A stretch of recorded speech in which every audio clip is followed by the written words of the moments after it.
Video है वो एक बच्चे द्वारा पूछे गए क्वेश्चन पे। तो क्वेश्चन क्या है, आइए देखते हैं। जैसे कि पढ़ा रहे थे कि पृथ्वी जो है वो क्या है, गोल है। पृथ्वी क्या है, गोल है। तो और यहाँ ऊपर सतह पे हम लोग जो है वो रहते हैं, सतह पर इसका जो लोग जो है वो निवास करते हैं अलग अलग जगह पे, कहीं पे मैदान, पठार, जंगल ये सब है।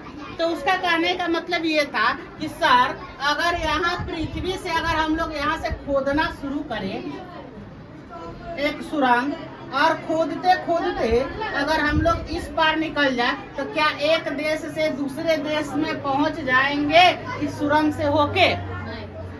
तो इसी क्वेश्चन का जवाब देंगे हम आज इस वीडियो के माध्यम से। ठीक है, देखो आप लोगों को बताया गया था कि पृथ्वी जो होता है वो 3 लेयर में होता है ना।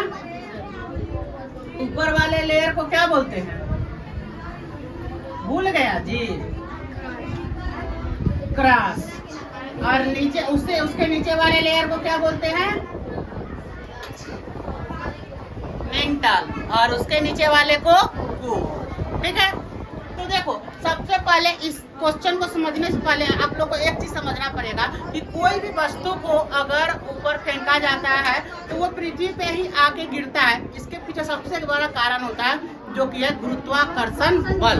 ठीक है ना, गुरुत्वाकर्षण बल, यानी कि अगर इस मार्कर को हम लोग फेंकते हैं तो ये फिर क्या हो जाता है, नीचे आ जाता है। इसका मतलब होता है कि गुरुत्वाकर्षण बल जो है उसको अपनी तरफ खींच लेता है। अगर गुरुत्वाकर्षण बल पृथ्वी में नहीं होता तो हर एक वस्तु क्या होता है, हवा में उड़ता और कोई वस्तु का कुछ वेट ही नहीं रहता। वेट क्या हो जाता, शून्य हो जाता। ठीक है, तो पृथ्वी में जैसे जैसे सुरंग खोदेंगे वैसे वैसे गुरुत्वाकर्षण बल क्या होता है कि कम होते जाएगा। जैसे जैसे अंदर आएंगे वैसे वैसे क्या होगा, गुरुत्वाकर्षण बल कम होते जाएगा।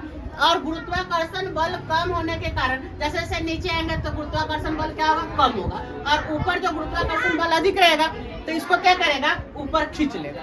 जैसे ही नीचे आएगा बस पृथ्वी इसको क्या करेगा, ऊपर खींच लेगा। ऐसे नहीं ऊपर नीचे करते करते करते करते क्या करेगा, मर जाएगा, ये नीचे आ ही नहीं पाएगा। अगर मान लो कि खूब सुपर रॉकेट लगा के और उसको एकदम तेजी से गुरुत्वाकर्षण बल उस पर कार्य नहीं करे, उस स्पीड से अगर भेजेगा तो क्या होगा कि यहाँ पर आते आते जो कोर तक आते आते जो इसका टेम्परेचर है, ताप जो है, वो ताप लगभग सूर्य के ताप के बराबर पहुंच जाता है। इतना ज्यादा गर्म होता है। और उस ताप पे कोई भी सुपर रॉकेट जो है वो काम नहीं करेगा, सेकेंडों में पिघल जाएगा। कितना भी हाई रेजिस्टेंट वाला मेटल रहेगा वो तुरंत क्या हो जाएगा, पिघल जाएगा, क्योंकि वहां